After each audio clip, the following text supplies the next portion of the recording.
Hey guys, welcome to Cinematics. Kamal Haasan, Simbu, Trisha, Ashok Selvan இவங்க ஆக்டிங்கில் Mani Ratnam writing and டைரக்ஷனில் உருவான தக் life movie review பார்க்குறதுக்கு முன்னாடி நம்ம சேனலை சப்ஸ்கிரைப் பண்ணிவிட்டு பிடிச்சிருந்தா ஒரு சின்ன லைக்கை போட்டு விட்டு பாருங்கள்.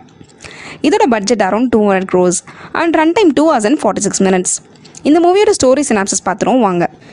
டெல்லியில் ஒரு பெரிய கேங்ஸ்டராக இருக்கிறாரு கமல். அவரோட வளர்ப்பு மகன் தான் சிம்பு. கமலுக்கு வயசானதால் அவங்க கேங்குள்ளேயே பிரச்சனை வருதுங்க. இந்த பிரச்சனையால் கமலுக்கும் சிம்புக்கும் நடக்கிற ஃபேஸ் ஆஃபில் யார் ஜெயிச்சா அப்படிங்கிறது தாங்க இந்த தக் லைஃப். இந்த படம் ஸ்டோரிலையும் சரி ஸ்க்ரீன் பிளேலையும் சரி எங்கேயுமே நம்மளை ஒரு துளி கூட இம்ப்ரெஸ் பண்ணவே இல்லைங்க.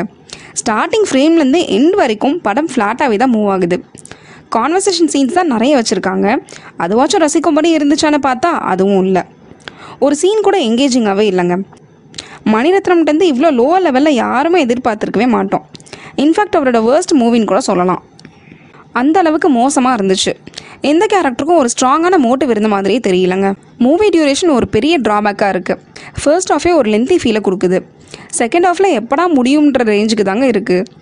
ஃபர்ஸ்ட் 15 minutes கொஞ்சம் கிரிப்பிங்காக தாங்க போச்சு. அப்புறம் படம் ஃபுல்லாக இதே டோனில் மொனோட்டோனஸாக தான் போகும்னு தெரிஞ்ச அப்புறம் சலிப்பு தட்ட ஆரம்பிச்சிருச்சு. கிளைமேக்ஸ் மட்டும்தான் கொஞ்சம் பெட்டராக இருந்துச்சு. டனலில் சிம்பு ஃபைட், தென் கமலுக்கும் சிம்புக்கும் நடக்கிற ஃபேஸ் ஆஃப்னு எல்லா ஆக்ஷனுக்கும் ஸ்டன்ட்ஸ் செமையாக பண்ணியிருந்தாங்க.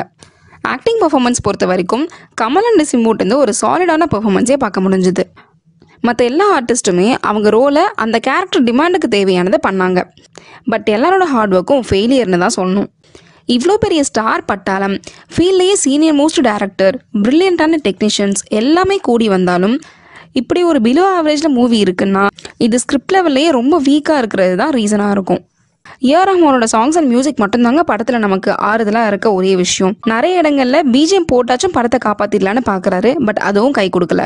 ரவி கே சந்தரோட சினிமாட்டோகிராஃபியில் தக் லைஃப் வேர்ல்டை செம்ம ரிச்சாக ப்ரெசென்ட் பண்ணியிருக்காங்க. விஷுவலாக செமையாக இருந்துச்சுங்க. ஒவ்வொரு ஷார்ட்டோட பேக்ரவுண்டும். எடிட்டிங் பொறுத்த வரைக்கும் மூவி ரன் டைம் இன்னுமே ட்ரிம் பண்ணியிருக்கலாம். நிறைய டயலாக் சீன்ஸை தூக்கியிருந்தா படம் அட்லீஸ்ட் பார்க்குற மாதிரியாச்சும் வந்திருக்கும். இந்த மூவி பாசிட்டிவ்ஸ்னு பார்த்தீங்கன்னா action choreography, actors performance, AR Rahman music and cinematography எல்லாம் தாங்க. நெகட்டிவ்ஸ்னு பார்த்தீங்கன்னா வீக்கான ஸ்டோரி, எங்கேஜிங்காக இல்லாமல் ஃப்ளாட்டாக போகிற screen play, movie duration, editing இதெல்லாம் தாங்க. இண்டிவிஜுவலாக டெக்னீஷியன்ஸ் அண்ட் ஆக்டர்ஸோட பர்ஃபார்மன்ஸ் எல்லாம் செமையாக இருந்தாலும் ஒரு பிலோ ஆவரேஜ் மூவியாக தாங்க இது இருக்குது.